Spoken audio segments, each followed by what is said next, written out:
আইসা দেখি ওই পোলার এক পাও নাই বললেই চলে। তারপর ওই অটোতে উঠেছি, আমি নিজেই নিয়ে গেছিলাম, আমার সাথে আরো দুজন ছিল।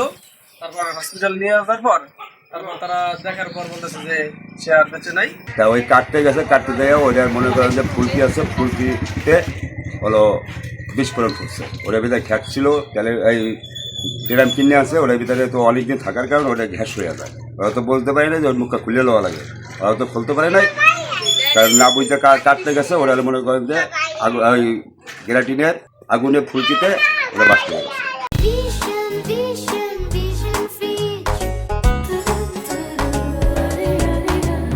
গোপালপুর ইউনিয়নের পশ্চিম বনগ্রাম শাকিনে বিস্ফোরণের ঘটনায় একজন লোক গুরুতর আহতের সংবাদ আসে।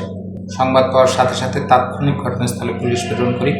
থানা পুলিশ যাওয়ার পরে ওখানে দেখতে পায় রবিউল মাতব্বরের কাঠের কুটির শিল্প কারখানার সামনে পুরাতন ও একটি খালি ড্রাম স্টিলের গ্রাইন্ডিং মেশিন দিয়ে কাটার সময় বিকট শব্দ হয়।